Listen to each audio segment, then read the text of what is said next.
Welcome back to குட்டி கதை கேட்கலாமா.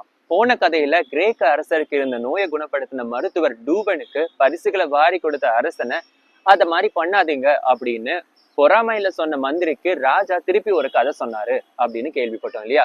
அந்த கதை என்ன அப்படிங்கறத பாக்கணும்னா இன்னைக்கு குட்டி கதை கேட்கலாமாக்குள்ள போகலாம். There once lived a man who loved his wife deeply. ஒரு ஊர்ல ஒரு காலத்துல ஒருத்தன் இருந்தானா. அவன் தன்னோட மனைவியை ரொம்ப நேசிச்சானா. She was beautiful, he trusted her, he rarely left her side. அவ ரொம்ப அழகானவளா இருந்தாளாம், அவளை ரொம்ப நம்பினானா. அதுக்கப்புறமா அவளை விட்டு அவன் போகவே இல்லையா. But one day business forced him to travel. ஒரு நாள் பிசினஸ் விஷயமா அவன் பயணம் செய்ய வேண்டி வந்ததான். Before leaving he bought a parrot. அவன் போறதுக்கு முன்னாடி ஒரு கிளியை வாங்கினானா. This was no ordinary bird. ஆனா அது ஒன்றும் சாதாரண கிளி இல்லையா. It could speak clearly and more than that it could tell everything it had seen. அந்த கிளியால ரொம்ப தெளிவா பேச முடியுமா. அது மட்டும் இல்லாம தான் என்னென்னலாம் பாக்குதோ அதை எல்லாத்த பத்தியும் ரொம்ப தெளிவா எடுத்து சொல்ல முடியுமா. The husband placed the parrot in his wife's chamber. அந்த கணவன் அந்த கிளியை வாங்கி தன்னோட மனைவியோட அறையில வச்சாரா. Take care of it, he said, then he left. இதை பத்திரமா பாத்துக்கோ அப்படின்னு மனைவி கிட்ட சொல்லிட்டு அவர் பயணத்துக்கு கிளம்பிட்டாரா. The parrot speaks. When he returned, he asked the bird. அவர் திரும்பி வந்ததும் அந்த பறவை கிட்ட கேட்டாராம். What happened while I was away?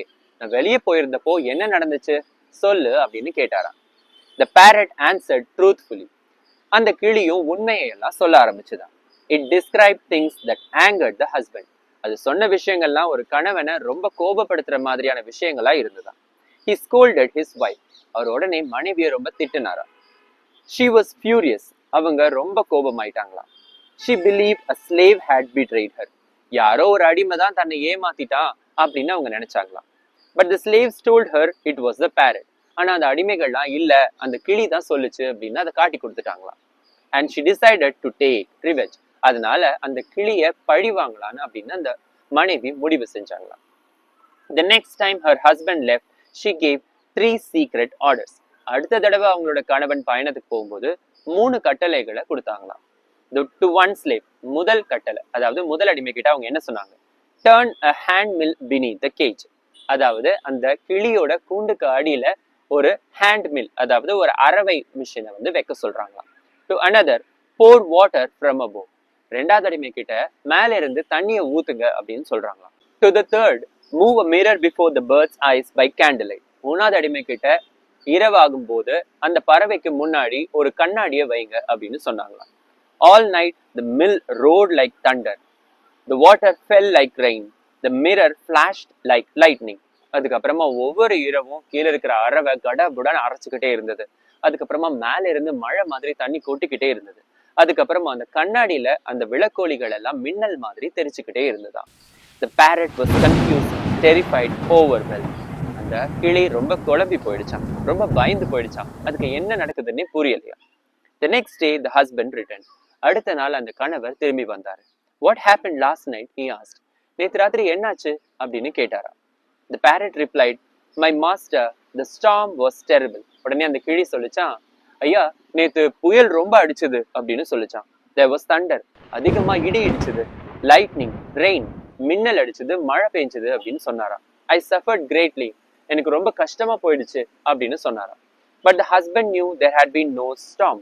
ஆனா அந்த கணவனுக்கு தெரியுமா நேத்து மழையும் பெய்யல புயலும் வரலையே அப்படின்னு. He grew angry. உடனே அவருக்கு ரொம்ப கோபம் வந்துருச்சா. The bird lies, he said. நீ பொய் சொல்றியா அப்படின்னு கேட்டாராம்.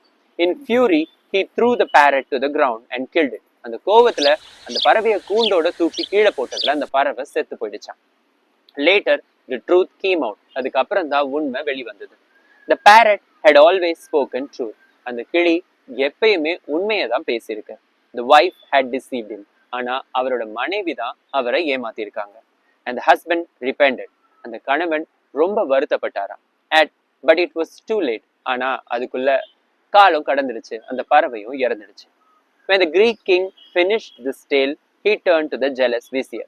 இந்த கதையை சொல்லி முடிச்சதுக்கு அப்புறம் அந்த கிரேக்க அரசர் தன்னோட மந்திரியை பார்த்து கேட்டாராம். And so he said, I will not condemn the physician. அதனால நானும் அந்த ராஜா மாதிரி வீணா என்னோட மருத்துவர் மேல சந்தேகப்பட மாட்டேன் அப்படின்னு சொன்னாராம். I will not act in haste. நான் அவசரப்பட்டு எந்த முடிவும் எடுக்க மாட்டேன்னு சொன்னாராம். I will not regret as the husband did. அந்த பறவையை கொண்டுட்டு வருத்தப்பட்ட அந்த கணவன் மாதிரி நானும் வருத்தப்பட மாட்டேன் அப்படின்னு சொன்னாராம். But the vizier pressed on. ஆனா அந்த மந்திரி விடுறதா இல்ல. Sir, he said, this is not the life of a bird. ஆனா சார் இது ஒரு பறவையோட வாழ்க்கை சம்பந்தப்பட்டது இல்ல. This is the life of a king. இது ஒரு ராஜாவோட வாழ்க்கை சம்பந்தப்பட்டது. It is better to sacrifice one innocent man than to risk your own life. ஒரே ஒரு அப்பாவியான ஆளை பலியிடுறதுல தப்பு இல்ல, அதனால ஒரு ராஜாங்கமே காப்பாற்றப்படுமே அப்படின்னு சொன்னாராம். If I am wrong punish me. ஒருவேளை நான் தப்பா சொல்லியிருந்தேன்னா என்ன தண்டிக்கலாம் அப்படின்னு சொன்னாராம். The Greek king stared at him. அந்த கிரேக் அரசர் அந்த மந்திரியை பார்த்தாராம். What did the vizier do? He asked to deserve punishment. நீங்க தண்டனை அனுபவிக்கிற அளவுக்கு அப்படி என்ன தப்பு பண்ணிட போறீங்க அப்படின்னு கேட்டாராம். The vizier bowed. உடனே அந்த மந்திரி சொன்னாராம், sir I will tell you. நான் கண்டிப்பா அதை நான் உங்களுக்கு சொல்றேன் அப்படின்னாராம். ஷேரசாதே lowered her voice. ஷேரசாதே தன்னோட குரலை ரொம்ப தாழ்த்தி, மை கிங், ராஜா அப்படின்னு மெதுவா. The jealous vizier now began another story. அவரோட சைடு இருக்கிற நியாயத்தை எடுத்து சொல்றதுக்காக அந்த மந்திரியும் ஒரு கதை சொல்ல ஆரம்பிச்சாரு. And that tale would decide the fate of the physician Douban. அவர் சொல்ல போற கதை தான் அந்த மருத்துவர் டூபானோட விதியை தீர்மானிக்கும். The Sultan leaned forward. What happened to Douban?